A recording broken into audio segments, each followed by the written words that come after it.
So on Christmas Day, I turned on Netflix and I watched Don't Look Up. This is the new film from Adam McKay, who directed The Big Short, which is a movie that I liked, and he directed Vice, which is a movie that I liked less, and now he has directed Don't Look Up, which is a movie that I did not like at all. The film stars Leonardo DiCaprio and Jennifer Lawrence as two astronomers who detect a comet whose trajectory is pointed directly towards Earth. This comet is the size of Mount Everest. It's twice as big as the one that took out the dinosaurs, and it's going to hit Earth in 6 months. And they try to alert the US government and the wider public about it. This film is a metaphor for climate change, and it is not a very good one.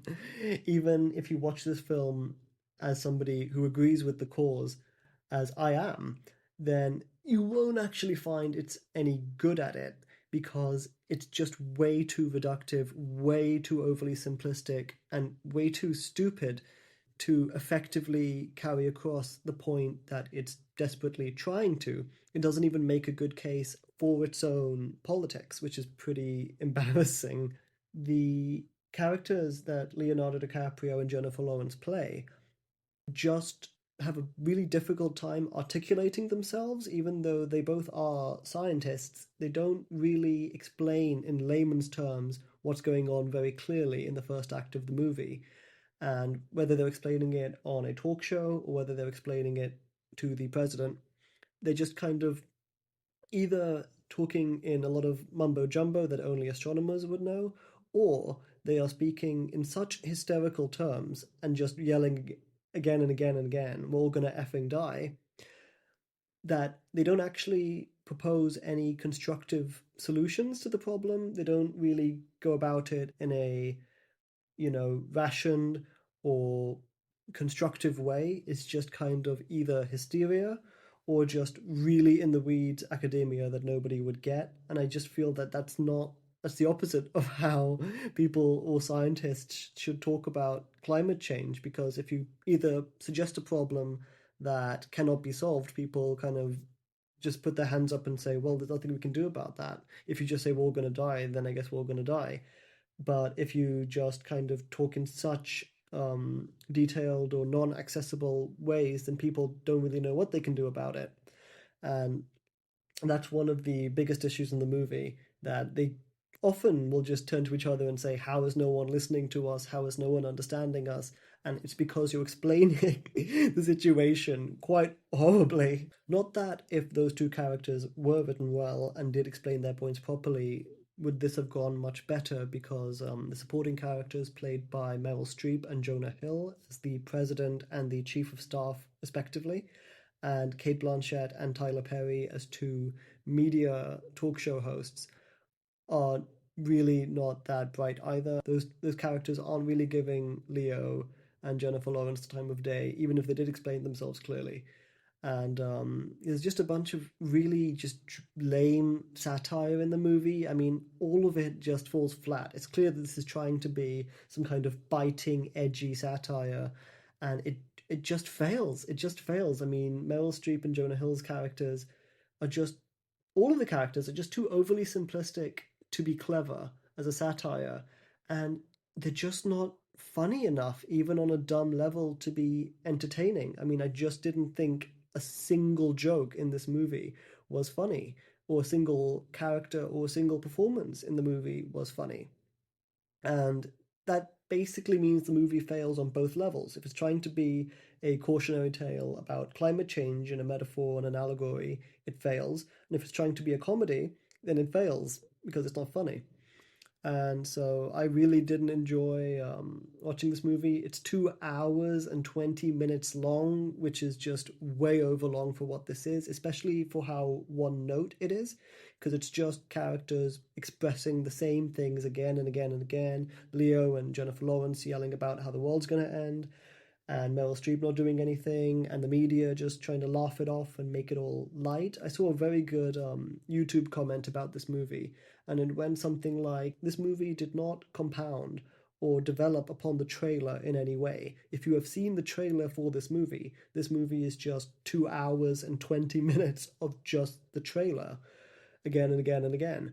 And so, if you've seen the trailer for this movie, then you don't need to watch 2 hours and 20 minutes of this. You've seen the whole movie. And it doesn't really go anywhere or change or have any twists or have any, in terms of spoiling the jokes from a comedy trailer. I mean, I guess the funniest jokes are in the trailer, and I didn't find any of them funny then, and so I don't find any funny now. And you have a bunch of just cheap pop culture references, like Ariana Grande is in the movie, and she, of course, sings a song as you would expect, and it's not cool or funny or surprising or interesting. And this is, in fact, a film that exists in the current year, and so Timothy Chalamet is in it. And Timothy Chalamet can't really be bad in anything, and he's not bad in this. None of the actors, I would say, give bad performances.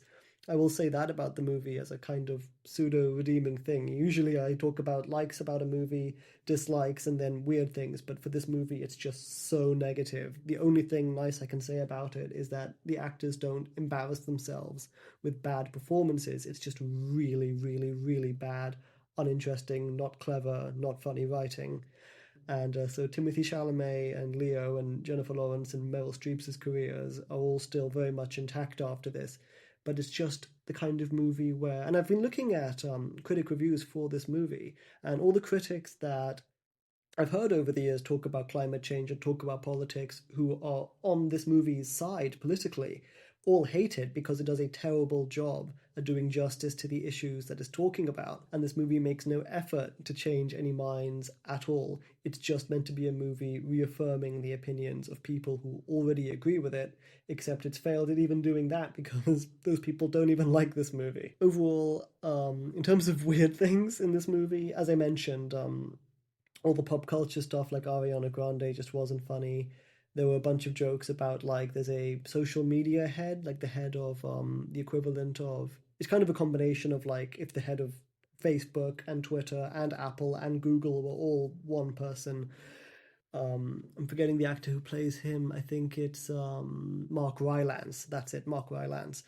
I didn't find him funny, but there's a lot of fake brands in this movie. This movie kind of feels like BoJack Horseman, like a BoJack Horseman joke, the kind of movie that would be pitched to like Princess Caroline and her agency as a joke, except this is a real movie that exists in real life. There's no real brands in this movie. There's a fake, search engine. There's a fake YouTube. There's a fake CNN, which really in 2021 doesn't really wash when you're trying to make a movie, especially one that feels realistic or feels that it exists in our world. Having fake brands, I don't know if it's a money thing. I mean, I don't think this movie had a small budget with the cast that it has. It just makes the movie feel really, really cheap to not have real brands in it. And one really funny detail that some people might see is that the phones in this movie that are being released by the mega corporation, that's a fake brand name, I can't remember what the name is, but they are actually using a real phone, a very obscure phone, and that phone is the Red Hydrogen.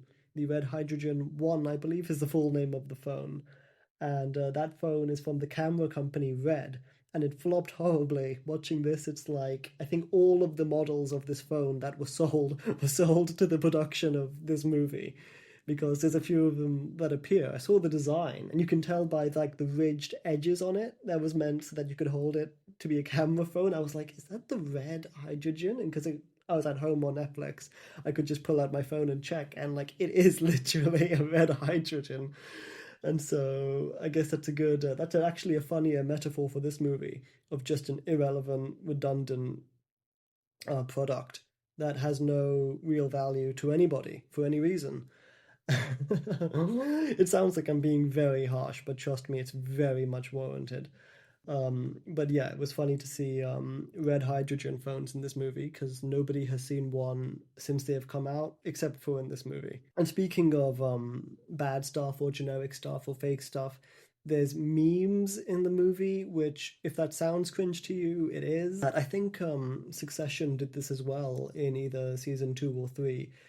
I don't understand why production companies can't just get a few people to make actual memes of things for scenes where they want memes to be. Because there are memes in this movie that are made about like Jennifer Lawrence's character going hysterical on the news, and they just look so fake, so inauthentic, so not like a meme you would see in real life.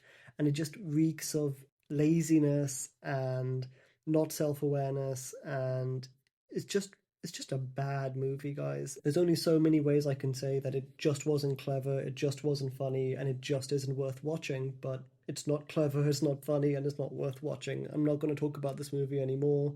It's not worth any more of your time watching anything about it or my time talking about it. I gave Don't Look Up a 3 out of 10. It was in focus, the performances weren't atrocious, and it's on Netflix. Like, I can't imagine being trapped in an auditorium for 2 hours and 20 minutes, having paid a ticket price to watch this. I mean, I would want to walk out, and I might ask for a refund if I was in that situation. But it's on Netflix. You can watch it if you want, but you can also watch The Power of the Dog. You can watch The Hand of God. You can watch a bunch of good movies instead of this. And so I would highly recommend you do so. And that is my review of Don't Look Up. Please do stay tuned for more of my reviews coming out over the next couple of weeks. And I will see you guys in the next one.